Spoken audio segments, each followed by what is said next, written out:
So first of all, welcome everyone to the November 2021 edition of the Cerini Nonprofit Connection. While we are normally out there for the nonprofit sector, today's topic transcends the sector. So we've actually opened this up to every business because I think this is a really important topic for every business. Everybody's out there trying to attract and retain staff. And then we have this new phenomenon called the Great Resignation or Great Reshuffle or whatever you want to call it. So we felt that this would actually be a good topic for everyone to listen to. So today we have with us Jill Krumholz, Managing Partner of RealHR Solutions, and Jennifer Loftus, National Director of Astron Solutions. So Jill and Jennifer, thank you very much for doing this and welcome. Thank you for having us. Thank you. So let's get right into this. Let's ask some questions. And again, if anybody has questions, please feel free to throw them out there on either the Q&A or the chat. But so I guess my first question is, why are employees leaving jobs? Is this a product of COVID, or is there something else that's kind of causing this whole thing? Jill, you want to start? Of course. So Ken, thank you for having us. And it's a pleasure to be working with you and with Jennifer Loftus, who we have worked with before. And I appreciate all of you being here because you're all really managing, in real time, all the things that we're going to be discussing today. So we appreciate you being here. So I think that certainly we know that the Great Resignation has been coined, and the CEO of Microsoft has also coined it the Great Reshuffle. And I think one of the things that comes to mind for me is it's not just the reshuffling of where people are working, it's the reshuffling of priorities that people have in the workplace, right? Okay. And this is not really a new phenomena. I tend to think of it as really the perfect storm, unfortunately. And that perfect storm is around how people have been feeling about work previous to this, right? And I think that they're really, it's this, what I've read, this Michelangelo kind of response of people, you're chipping away at people. And so I think that it was happening prior. I think that COVID and the vaccination and remote work has certainly enhanced all of this. And people are starting to speak up in a way that they have never spoken up before. So what are we seeing then, or what are you both or either of you seeing in terms of trends for 2022? Is this something that we expect to continue for the long haul? Is this something that's more short-lived or what? Yeah, Ken, I'll jump in here and I'll say, just based on what I'm hearing and seeing both in the literature and real-time experiences with clients in both for-profit and nonprofit organizations, I think we're going to be with this kind of environment for a while. If I had my crystal ball, I would say 2024. So a couple of years out from that was probably when we're going to see something shift. But this Great Resignation or Great Reshuffle that we're dealing with now is going to be with us, I'm predicting, for the next 2 years. And is this going to be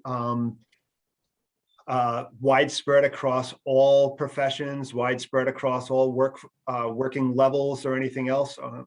Or is this really going to be more acute in one area or another? I would say, if I can, that I think this is certainly those frontline workers have been incredibly hit. But as we read and as you all know from the experiences you're having, it's not just frontline workers. And so I think that this will continue. Certainly some of the government supplements are changing, right? And this past year has made it easier for people not to be working. But I think we're going to continue to see a lot of this. I think that some of this is around people really thinking about work in a very, very different way, and therefore being willing to be contingent workers going forward, loving the fact that they can work remotely. And this is a new way of life. I mean, in certain ways, and I've said this before when we've spoken, Ken, this is somewhat of a revolution, right? And it is something that is here to stay. And I think that maybe in 2 years, we'll adjust to it, and I know I don't want to step ahead, but, we'll talk about kind of the organic change. It will change over time, but it is here to stay. And Jill, building on what you've just shared here, so many times thinking about clients that I work with, there have been people who we thought were going to retire from that client organization. And in the last couple of months have come back and say, I'm leaving, right? After I've been with this organization for 10, 15 years, I'm leaving to do something different because this whole perfect storm, as you describe it, has given these individuals the opportunity to reevaluate what is it that they want out of work and life and work life. So we've got this wonderful dynamic that's happening. And plus with, which we'll talk about in a moment, compensation and the changes there, it's really that seller's market, right? Employers are scrambling for talent, pay rates are going up. So for those who are thinking about leaving because of monetary considerations, now's the opportunity. Okay, so you're bringing up monetary and other. So, I mean, is that what it's going to take to kind of curb this storm here and bring people back and attract and retain? Or are there other things? Is it really just strictly a monetary thing, or what are the factors that are going to allow us to kind of pull people back in and kind of hold on to the people we have? Mm-hmm. Well, certainly money it's a bit of a non-starter, right? So we have to be able to pay competitively. Now, how you define competitive varies greatly from one organization to the next, but certainly we've got to have that cash compensation. The benefits need to be there, but there needs to be more as part of that total rewards package, whether that is work-life balance, career development, training, coaching, new opportunities, mental health benefits, right? All of these things are going to weave together to make that full package where employees will then say, yes, this is where I want to stay, or candidates will say, yes, this is where I want to go.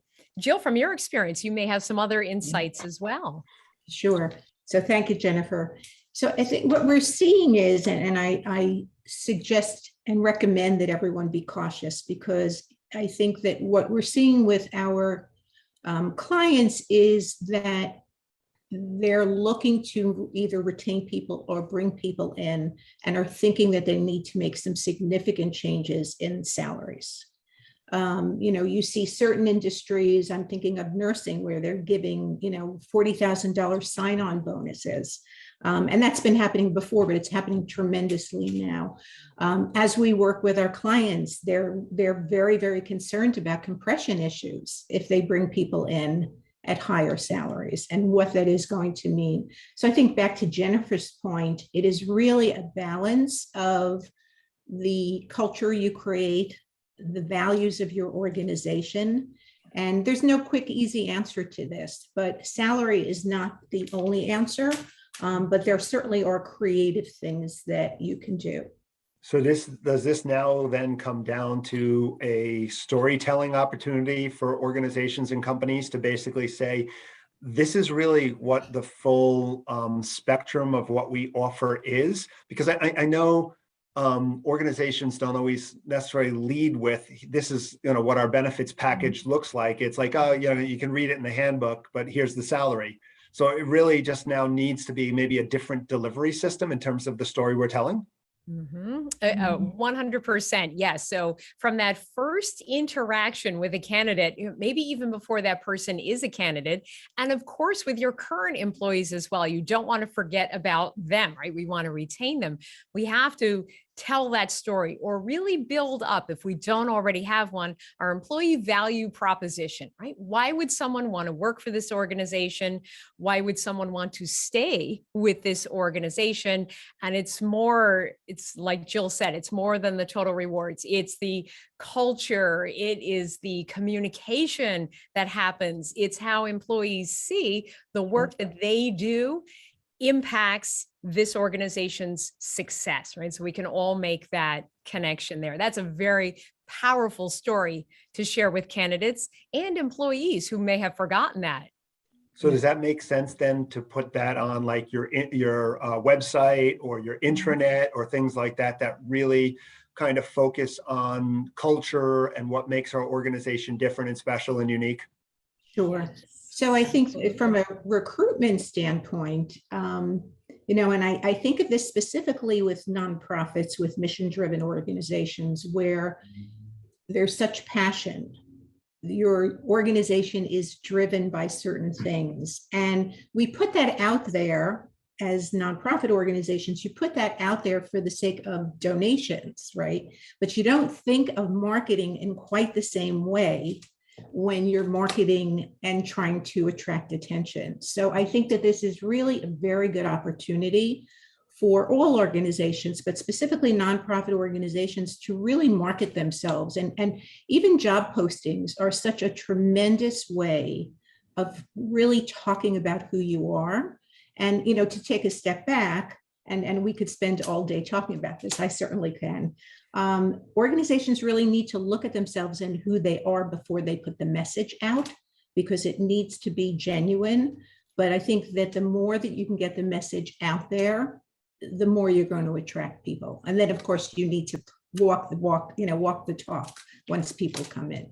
Yeah, we try to include our marketing staff in our internal messaging, and we also use our marketing staff for the recruitment function, so they're involved in all aspects, so that, you know, we're kind of delivering a similar message to clients, staff, and everybody. Yes. So, and again, I think that's kind of important. Let me kind of switch gears. I was watching TV the other day, and there was this commercial. I think it was an Amazon commercial. I'm pretty sure it was an Amazon commercial, where, you know, they had a bunch of different individuals saying, I want this. I want to work 2 days a week and have you pay for my college education. I want this. I want that. I want this. And then somebody from Amazon comes on and says, you're all hired. Is that really the reality of where we're going as a world? Or are hires going to continue to make some level of sense on a go-forward basis? Mm-hmm. Yeah, you know, every time that ad comes on, and it seems to be in heavy rotation during the news when I watch TV a lot, that ad, I'm always intrigued by it, and it makes me cringe a little bit too. It makes me cringe a lot. Yeah. Let me explain. You know, if I'm thinking about it strictly from Amazon's perspective in terms of marketing and competing for talent in this super tight market, what a beautiful piece. And from what I've heard, I've not had the pleasure of working with them, but from what I've heard, they live, you know, what they say. So it's right in line with their value proposition and their branding. And great, you know, they've got how many billions of dollars of resources that they can tap into to make that happen for that person who wants to go back and become a nurse or work nights or weekends and you know, all sorts of great things like that.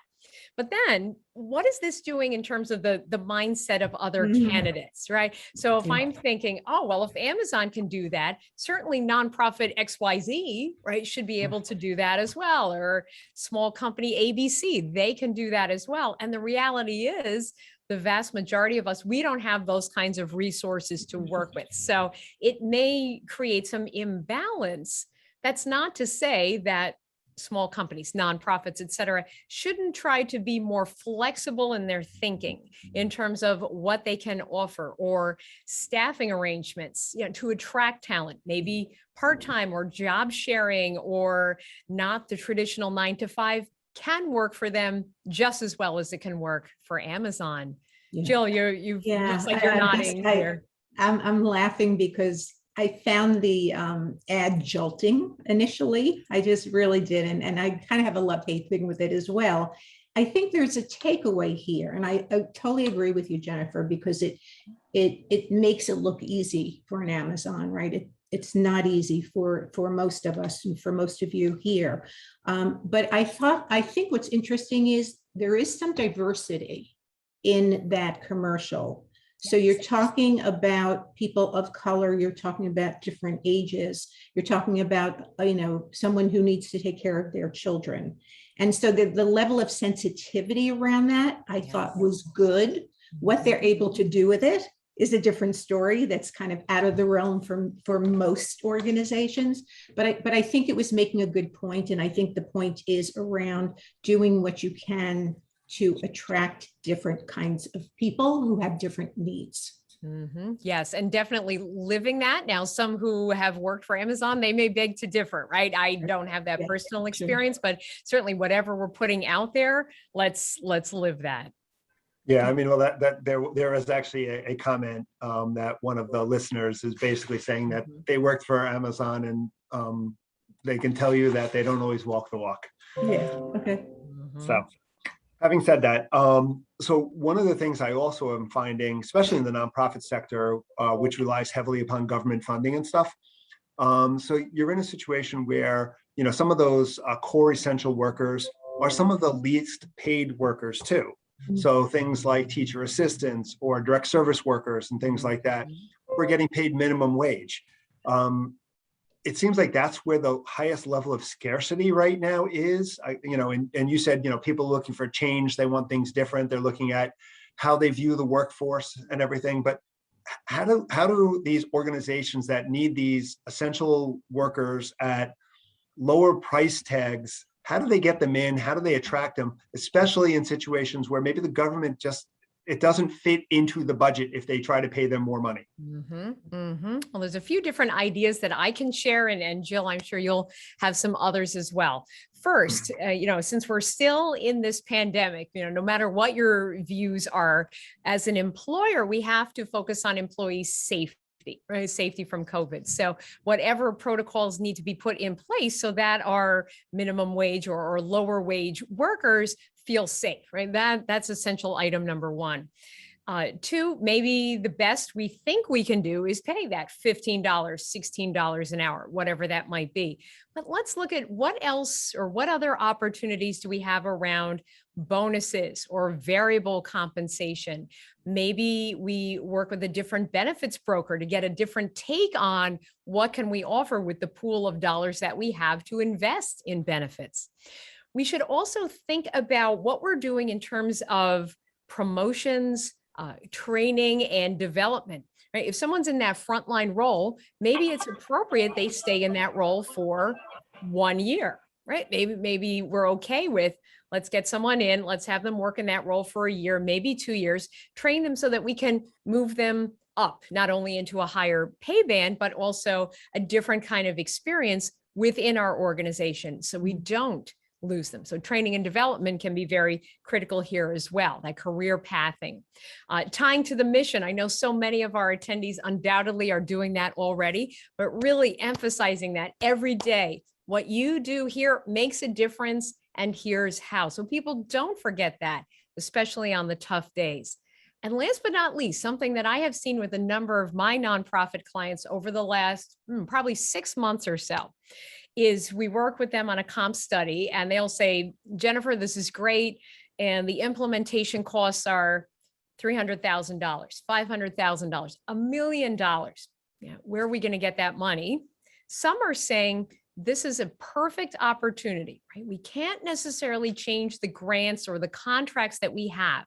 But if we work with our development team to raise those extra funds, we can make this new comp system, these new pay rates, our reality. So either business leaders or organization leaders or HR, whoever you are as the audience thinking about this, how much partnership have you had with your development team in terms of their efforts to fundraise and allocating those dollars to salaries and or benefits? Your donors, that may be a cause that resonates with them. Jill, you may have some. I was going to say before we go to Jill, the problem you have with something like that though, is you have to also keep in mind that if you're giving a raise, that raises every year. Yes. So if you have to raise $300,000, it's not just this year, it's this year, next year, the other year. I actually had a client do something rather unique in the fact that they went out and did an endowment. And most of the time when you do endowments, it's for scholarships and things like that. But they raised money for an endowment for direct benefit of their workforce. So they built an endowment, they raised money for that endowment, knowing that the investment income that's coming off that endowment was going to then provide ongoing support for their staff, so that they actually knew that it wasn't just a one-time thing, but they knew what their resources ongoing were going to be too. Sure. So Jill, sorry. Yeah. And I think that speaks to, we talk about total compensation.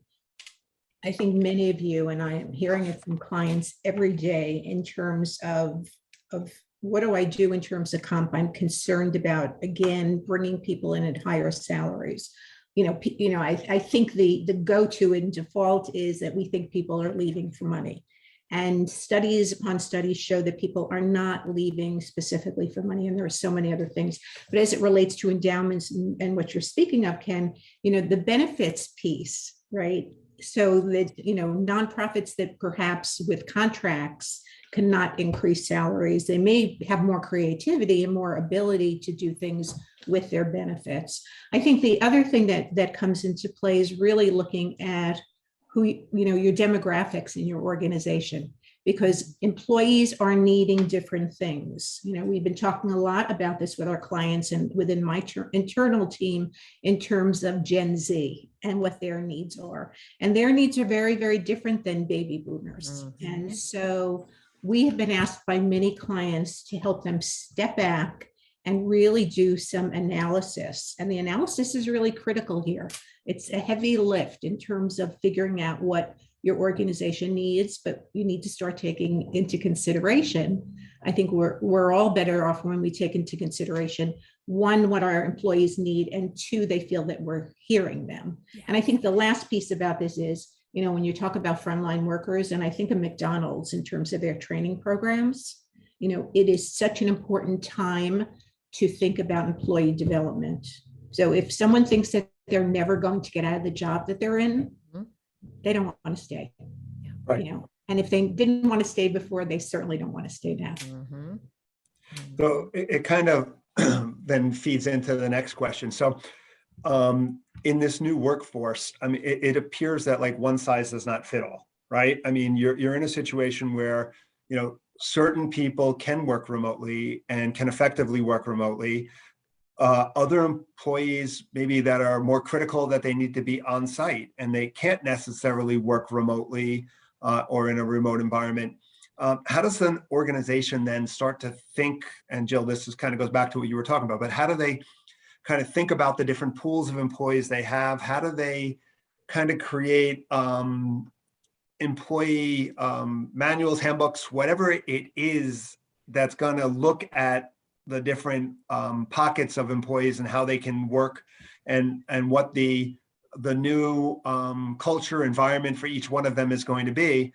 What are they supposed to do there and what makes sense? I don't know who wants to take that one. Sorry, it was a long-winded question. What was your question, Ken? No. I don't even remember anymore. Oh, let's see. Jill, do you want to say I have some initial thoughts on that, or? Go ahead, Jennifer, please feel free. Yes. So, Ken, this is a great point that you raise, and it's a challenge for organizations because, to your point, some can work remote, like, the three of us, we could work remote. Other jobs, the nurse, you have to be in there with the patients.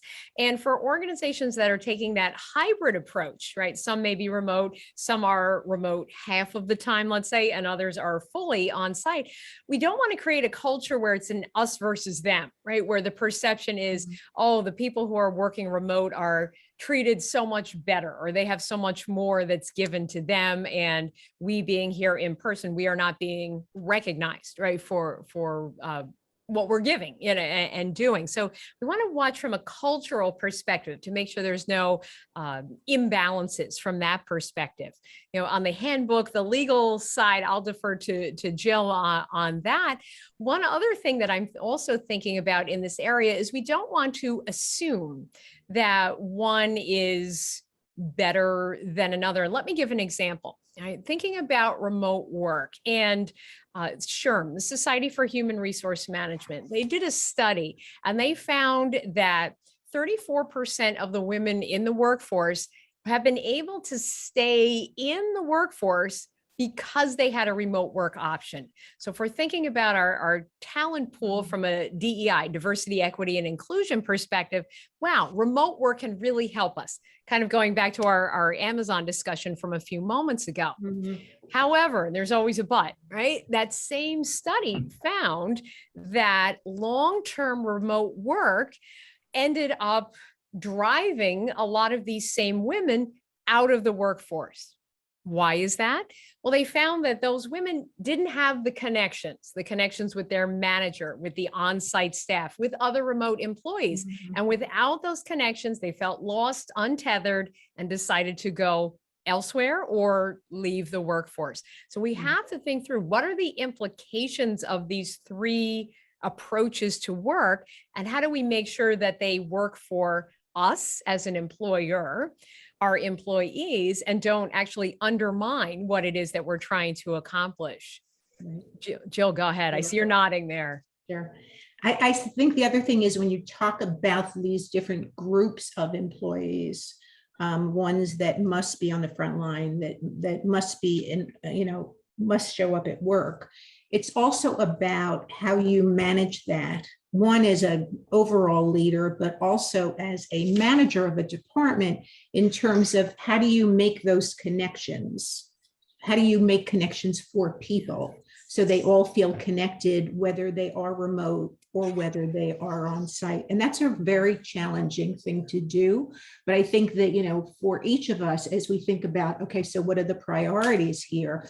A huge priority is helping an organization to retain a culture where people do not feel that there's a they and an us. And this is a tough time to be doing that, but a really critical time to be doing that, very much so.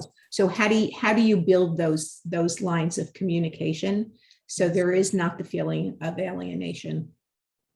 And Jill, you're spot on there in thinking about, my own experiences with working in organizations and with clients as well. It was tough enough to get managers to build genuine relationship with their employees when everyone was on site. Now adding in this hybrid or remote workplace, this is a commitment, something that has to be worked on every day to make sure the relationship is there, the communication is there, because people don't leave organizations because of pay, they leave because of people, managers. Right, which kind of feeds into the next comment, and you just said it, but people don't quit companies, they quit, the management. That's why people quit. So, with people working remotely, how do you build that human connection? How do you keep people engaged in the work environment? How do you keep that culture as vibrant as it was when people were on site? If I may, I will start. So, some of it is around looking at, it's always communication. It's communication, right? But it's also the tools that you use for communication. So whereby annual performance reviews worked at some point very, very well, where maybe, reviews twice a year worked well. That's not working as well anymore. And things were shifting before COVID. We're looking at organizations really having much more real-time feedback. And so what that means is if you're talking about a hybrid or a remote situation, then you're talking about, picking up the phone or going to have coffee with someone, but having many, many more conversations and being much more explicit around expectations. I think that's really critical as we move forward. Absolutely. I think one of the things that gets kind of lost in the remote world is, I don't know, when people are together, there's opportunity for a lot of impromptu training, a lot of impromptu discussion and stuff like that, which doesn't necessarily happen in a more remote environment. It almost feels like everything is forced and strained and predetermined or pre-thought of. So again, and I think that takes away from that relationship.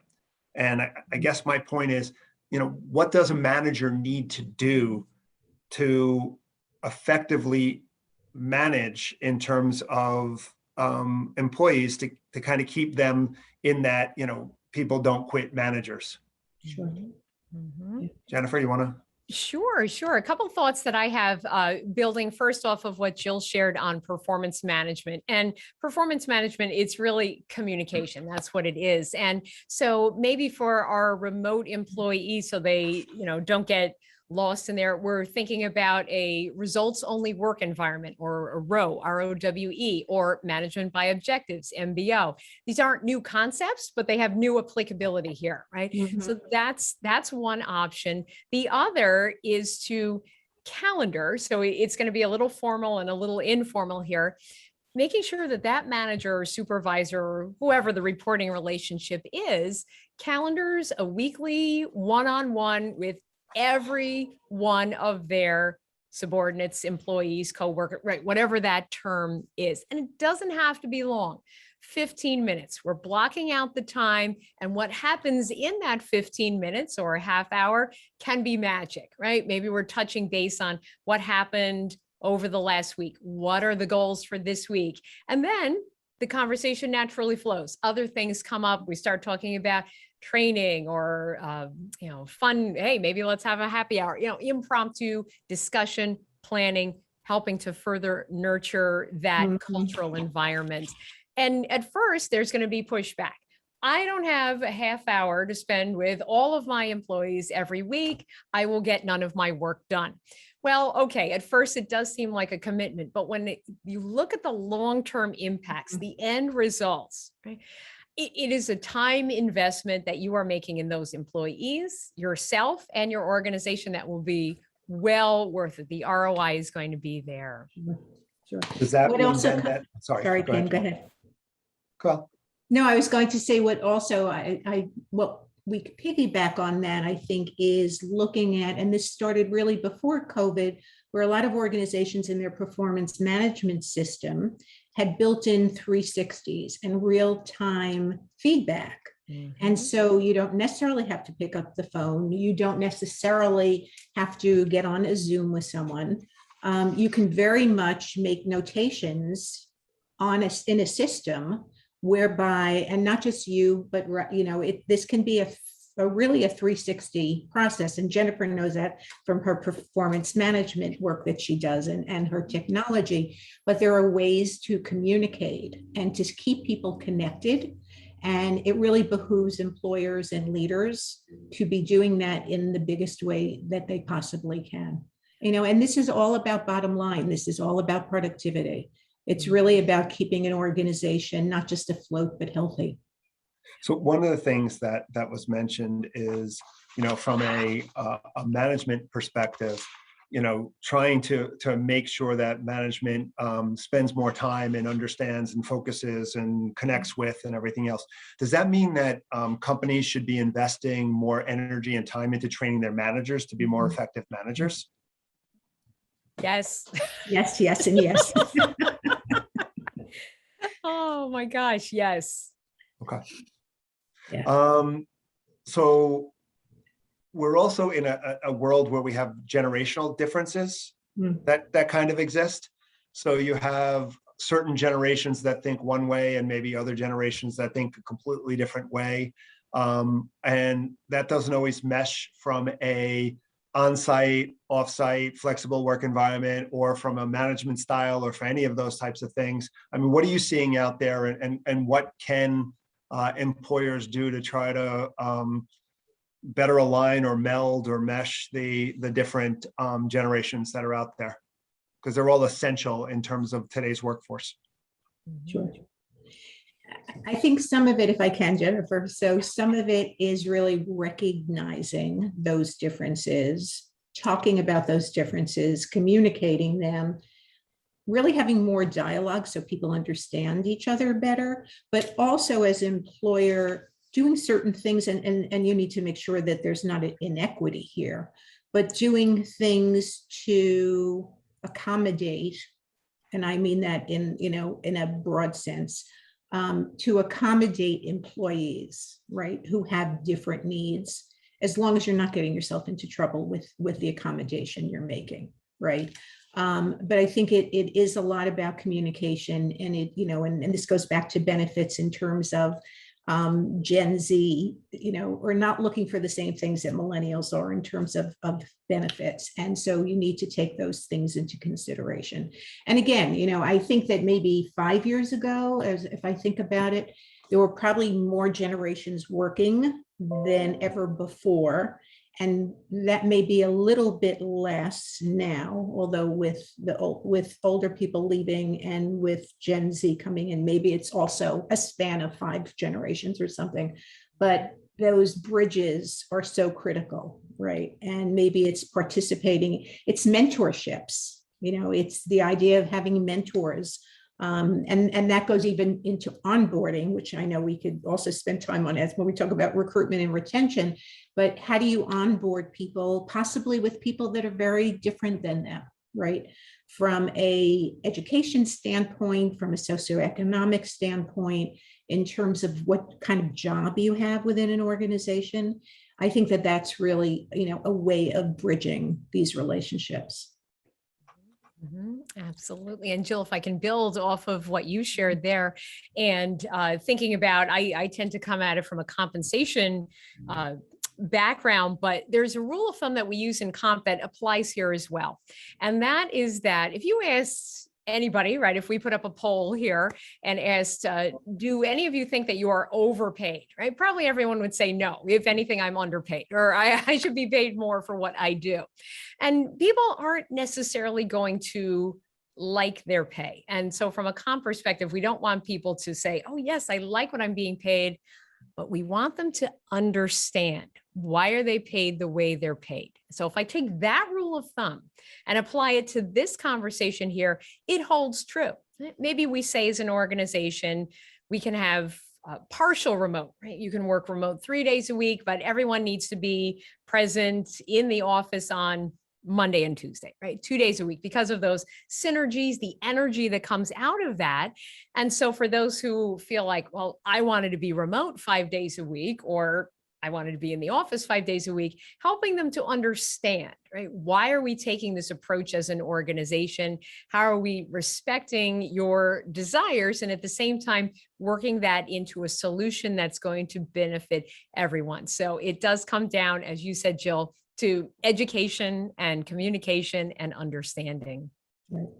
And I think there's a component, and I'm looking forward to learning more about this, but there's a component of looking at the critical areas of work and what people's roles are, or really what their skills are versus what their roles are at work.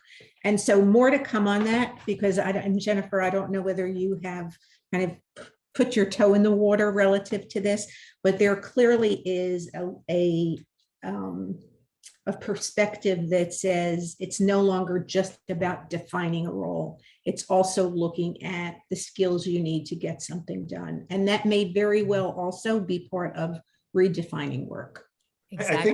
I think also, you're talking about within the next 5 to 10 years, there's going to be a significantly higher level of AI in the workforce, where some of the lower end functionality is going to get removed and be more automated, and you're going to have employees that are going to be maybe functioning at a different level.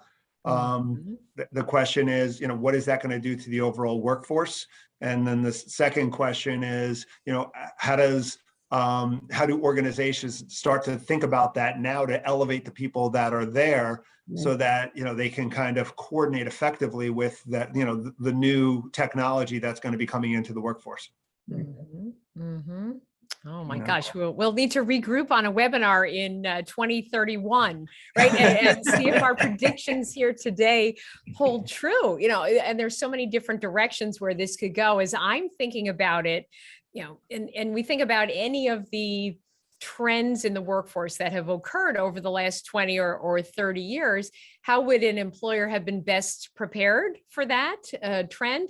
Start 2 years before it happened. So now's the time to start looking at the jobs, the work that we have in our organization, and take an honest look at that and say, where is technology going to take away some of these responsibilities or this job altogether, right? And it could be very complex work. It could be very simple work, but start to think now about that and do that hard, honest assessment. And then think about the people who you have in those jobs today and say, well, what can we start to do to build their skill and competency toolkit?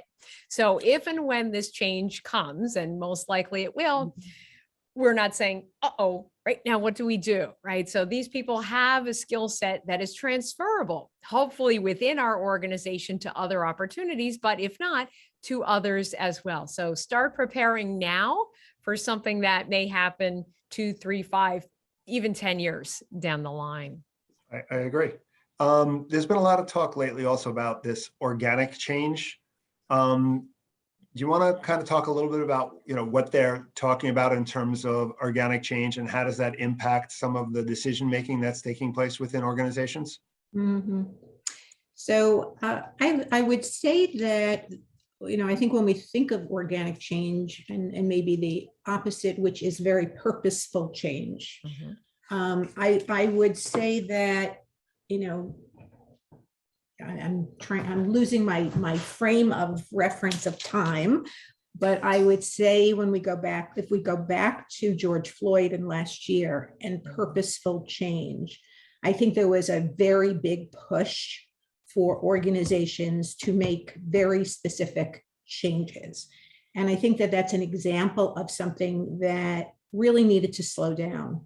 And so what we've seen as a result is a little bit more organic kinds of changes.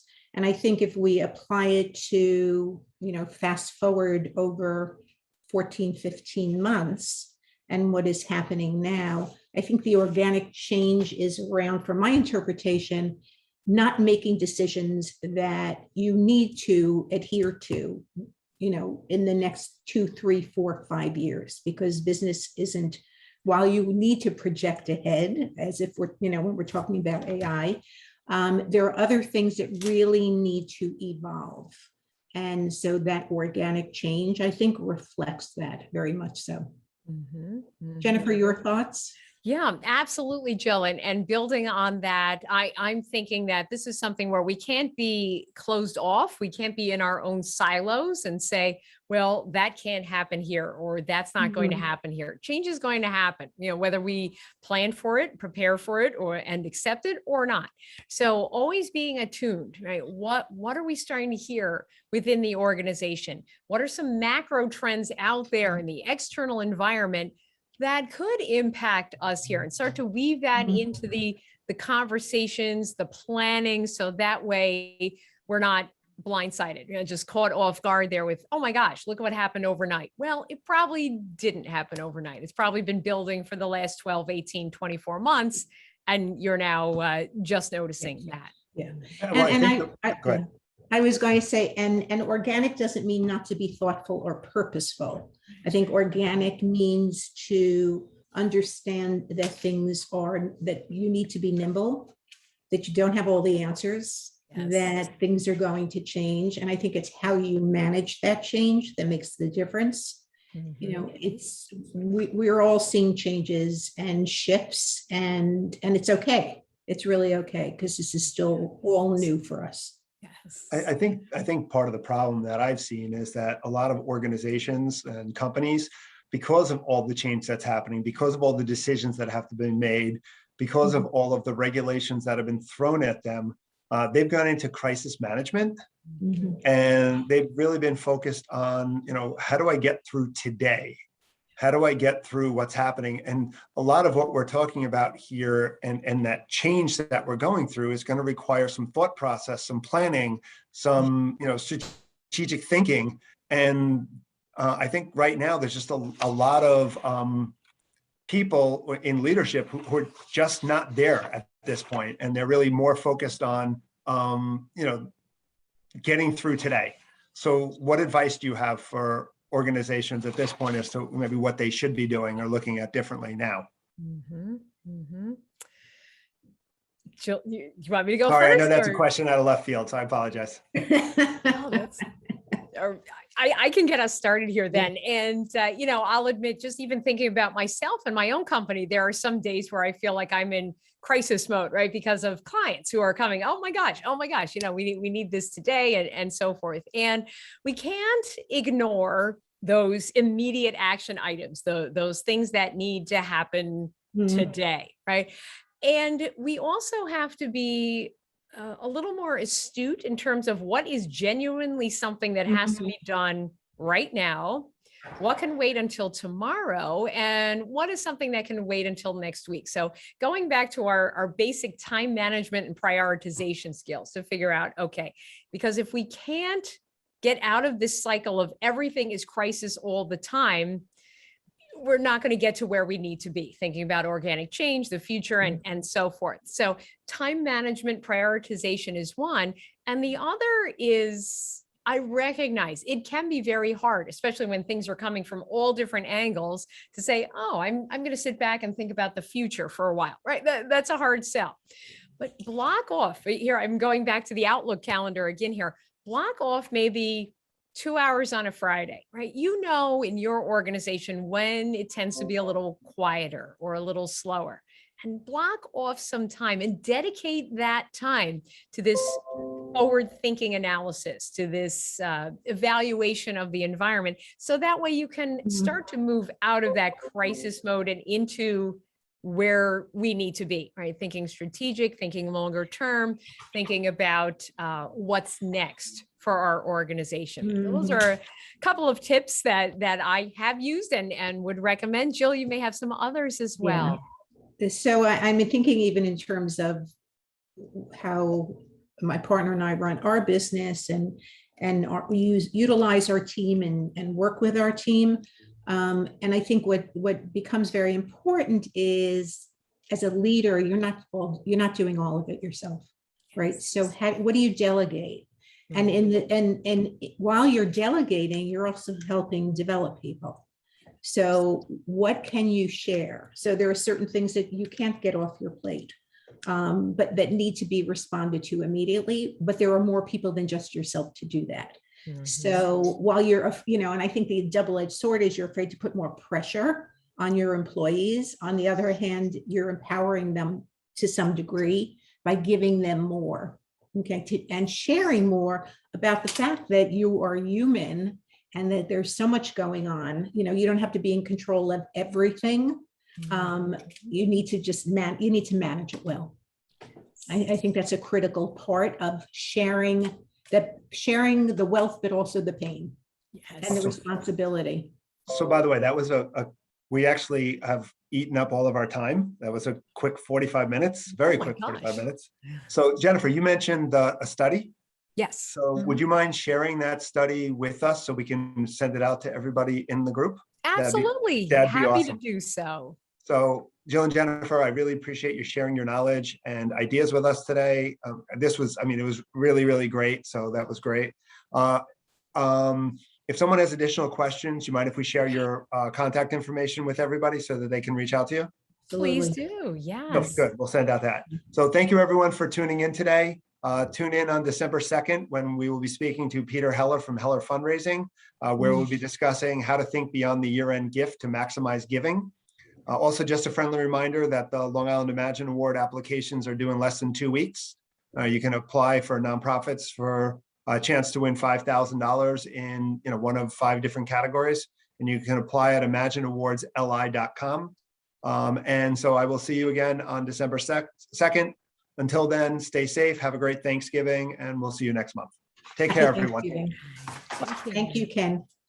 Thanks, Jennifer. Thanks, Jill. Thanks, Ken. All right. Bye.